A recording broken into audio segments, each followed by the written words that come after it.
देवास मेरी जन्मभूमि ही है और मैंने पढ़ाई यहीं के स्कूल से करी है जिसका नाम है सेंट मैरीज कॉन्वेंट स्कूल। और अभी क्या चल रहा है, तो अभी तो वेब सीरीज चल रही है जो कि आप देख रहे हैं, क्योंकि वेब सीरीज बहुत ट्रेंड में है, मतलब OTT platform is booming now. तो वेब सीरीज का काफी कंटेंट है जो कि हर जगह पे आपको देखने को मिलेगा। तो फिलहाल तो वेब सीरीज ही चल रही है। मैम कहाँ पर आपने कौन कौन से सीरियल्स में काम किए हैं, कुछ दर्शकों को बताइए, क्योंकि एक्चुअल में क्या है, देवास एक छोटा सा शहर है लेकिन चीजें खुलकर सामने नहीं आ पाती, क्योंकि आपने देवास में तो काम किया नहीं, हमेशा बाहर काम किया है। तो कौन से सीरियल्स में आपने काम किया, क्या भूमिका रही है, कौन सी मूवीज में काम किया, थोड़ा विस्तार से मैं सिर्फ इतना बताना चाहूंगी कि सबसे पहले मैंने ग्लैड्रिक्स किया है, जो कि मैं टॉप 5 में थी ऑल ओवर दी इंडिया। और 2013 में मुझे ताज मिला है मिस ग्लोरी ऑफ इंडिया का। और उसके बाद मैंने धीरे धीरे सीरियल्स चालू करे, डेली सोप्स जैसे कि मेरी आशिकी तुमसे है, ये कहाँ आ गए हम, झूमे नाचे गाए, और ऐसे ही कई। और उसके बाद फिर मैंने फीचर फिल्म्स करी, जिसके लिए मतलब एक तो फीचर फिल्म करने के बाद मुझे एक फीचर फिल्म के लिए बेस्ट सपोर्टिंग एक्ट्रेस का अवार्ड मिला, जो कि मिला था मुझे 2020 में। और वो अवार्ड था दादा साहब फाल्के फिल्म फेस्टिवल का, जिसके लिए मैं बहुत मतलब अनएक्सपेक्टेड था, क्योंकि उसमें बहुत किरदार थे और बहुत ही मंजे हुए किरदार थे आप कह सकते हैं। और मेरा एक छोटा सा उसमें पार्ट था और उस की वजह से मुझे बेस्ट सपोर्टिंग एक्ट्रेस मिली, जिसके लिए मैं बहुत खुश हूँ। लेकिन मेरा जो मानना है वो एक्चुअली अवार्ड या रिवॉर्ड, तो मैं रिवॉर्ड को ज्यादा प्राथमिकता देती हूँ, क्योंकि लोगों के दिल में जगह बनाना, उनका प्यार सम्मान मिलना बहुत बड़ी बात है और हर किसी को नहीं मिलता है। बट अवार्ड की भी एक जगह है, लेकिन मेरे लिए रिवॉर्ड ज्यादा मायने रखता है। मैम फिल्म इंडस्ट्री में जाने का आपने कैसे प्लान किया, क्या बचपन में ही या फिर स्कूल टाइम में आपने ये प्लान कर लिया था कि आपको फिल्म इंडस्ट्री में जाना है? नहीं, बिल्कुल प्लानिंग नहीं है बिल्कुल प्लानिंग नहीं थी। मतलब पहले तो मैंने डॉक्टरी की पढ़ाई करी कोटा से, और फिर मेरा मन नहीं माना कि यार कौन बनेगा डॉक्टर, क्योंकि पहले डॉक्टर इंजीनियर्स ही चलते थे। मतलब ये सारी फील्ड के बारे में सोचना इज नेक्स्ट टू इम्पॉसिबल। और अपने घर वाले भी, मतलब ये तो कुछ होता ही नहीं है उनके लिए। मतलब इंजीनियर डॉक्टर्स एक अच्छे ओहदा माना जाता था, और उस समय सभी आई थिंक बच्चे उसी चीज की तैयारी करते थे। उसके बाद मैंने फ्रैंकलिन से एयर होस्टेस का कोर्स किया है, कैबिन क्रू का। उसके बाद भी मेरा जो मन है ना वो भरा नहीं, बट टीवी में बहुत एक मंशा थी मेरी कि मैं टीवी पर आऊं, नाम कमाऊं और दिखूं।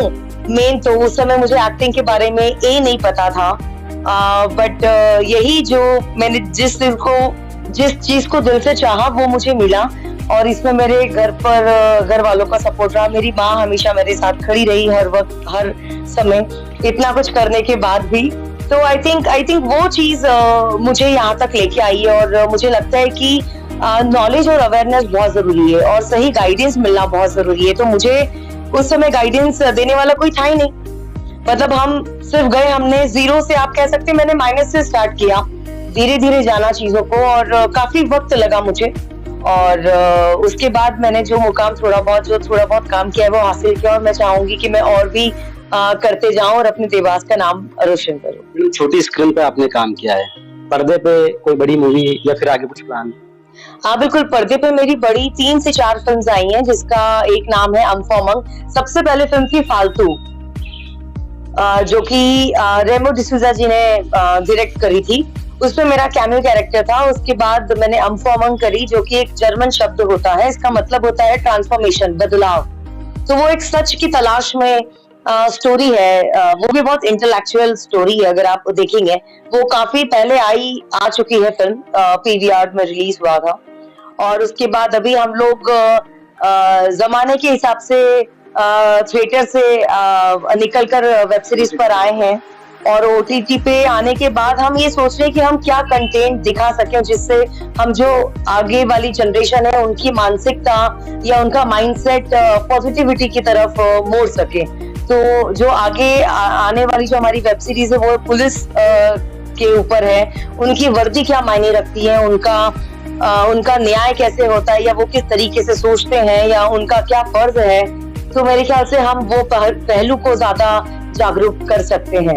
इतने सारे सीरियल्स किए हैं आपने और मूवी में भी काम किया है, बेस्ट रोल क्या था आपका? आप एक कलाकार से ये नहीं पूछ सकते कि उनका बेस्ट रोल क्या रहा। होता है जो बेस्ट रहता है। देखिए, मुझे लगता है कि एक सिनेमा में 9 रस होते हैं और आपको कलाकार के हिसाब से आपको हर एक चीज आनी चाहिए। तो हम ट्राई सब कुछ करते हैं, लेकिन अगर आप मेरा फेवरेट पूछेंगे तो मुझे लगता है कि मैं नेगेटिव किरदार जो है वो मुझे पसंद है। वैसे तो करना हम सब कुछ चाहते हैं एज अ कलाकार, बट मुझे लगता है कि नेगेटिव जो मुझे करना पसंद है, क्योंकि उसमें रोना धोना बिल्कुल नहीं होता है। मतलब आपको आप मारो पीटो, बस डायलॉग्स भी कम बोलना पड़ते हैं और आप बिल्कुल अपनी दिमाग से, आपके दिमाग में क्या षड्यंत्र चल रहे हैं उसको आप दर्शा सकते हैं स्क्रीन पर। तो मुझे लगता है कि नेगेटिव मुझे पसंद है। मैम, आपने तो देवास शहर का नाम रोशन किया ही है। क्या लगता है कि आगे जो युवा पीढ़ी है, क्या उन्हें आगे आना चाहिए या फिर सही मार्गदर्शन क्या होना चाहिए? बिल्कुल आना चाहिए। मतलब हमारे एमपी में तो इतनी प्रतिभाएं हैं कि आप ढूंढेंगे, आप एक जगह ढूंढेंगे आपको बहुत मिलेंगी। मुझे ये लगता है कि वो क्यों नहीं आ पाती, उसका कारण ये है कि प्लेटफॉर्म्स अवेलेबल इतने हैं नहीं, और प्लेटफॉर्म के साथ साथ गाइडेंस आपको सही नहीं मिल पाता है। तो मुझे लगता है गाइडेंस को लेकर हमको थोड़ी सी रोशनी डालनी चाहिए, और मैं हर समय तत्पर रहती हूँ, ना कि एमपी के लिए हर जगह पे। अगर आप मेरी सोशल मीडिया पर देखेंगे तो मैं जब भी लाइव आती हूँ, अगर कोई इंसान मुझसे पूछता है तो मैं उसे बिल्कुल सही गाइड करती हूँ। कि क्या होता है ना कि आप भटक जाते हैं, बहुत सारे ट्रैक रहते हैं। अगर गाइडेंस आपकी सही रहेगी तो आपका रास्ता सही रहेगा। जब रास्ता सही है तो आपको सिर्फ मेहनत करनी है, और मेहनत के बाद फल आपको निश्चिंत मिलना ही है। अभी आपने बताया कि आपने माइनस से स्टार्ट किया, क्योंकि आप एक लेडी है। वर्तमान में जो पेरेंट्स रहते हैं लड़कियों को, वो चाहते नहीं घर से ज्यादा बाहर निकले। आपके जीवन में भी काफी उतार चढ़ाव आए होंगे, कभी स्ट्रगल बहुत किया होगा। तो उन माता पिता को, उन लड़कियों को क्या संदेश कि ऐसा नहीं है कि लड़की भी इतना कुछ कर सकती है, एक शहर का नाम रोशन कर सकती है, पूरे देश में छा सकती है। माता पिता का हमेशा रहता है कि लड़कियां कुछ नहीं कर सकती। नहीं, ऐसा माता पिता का तो मुझे नहीं लगता ऐसा रहता है, क्योंकि आप अगर देखा जाए कि जो फीमेल है, जो एक जननी है, जो एक माँ है, उनका जो दर्जा है वो भगवान से भी ऊपर रखा गया है। तो मतलब जो भगवान से भी ऊपर है, तो आप बिल्कुल कोई कंपैरिजन ही नहीं है होता है। और जहां तक मुझे लगता है कि जो आजकल का जनरेशन है, या जिस तरीके से अपराध बढ़ रहे हैं, या जिस तरीके से हमारे माँ बाप डरते हैं, क्योंकि माँ बाप के जो प्रिय होते हैं वो सिर्फ बच्चे ही होते हैं, मतलब और कुछ प्रिय नहीं होता है। तो वो बिल्कुल एक सावधानी जरूर बरतते हैं। बट मैं एक चीज ये कहना चाहूंगी दोनों से कि जो माता पिता है वो थोड़ा भरोसा रखें और अपने बच्चों के साथ खड़ा रहें, और जितना आप उनको सपोर्ट करेंगे, मेरे ख्याल से बच्चे उतने ही अच्छा काम और आपका नाम रोशन करेंगे। और उसी तरह मैं उन बच्चों को कहना चाहूंगी कि जब आपके माता पिता आपको सपोर्ट करते हैं या आपके साथ खड़े रहते हैं, तो ये आपका फर्ज बनता है कि आप जिस काम के लिए गए हैं उस पर फोकस रखें और अपने माँ बाप का नाम रोशन करें। Thank you so much.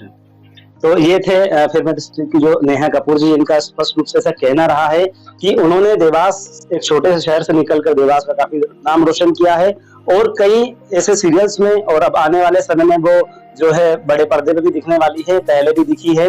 तो ये थे नेहा कपूर जी, जिन्होंने जो अपनी बात रखी और किस तरीके से उन्होंने माइनस यानी 0 से लेके वहां तक का ये जो सफर तय किया है।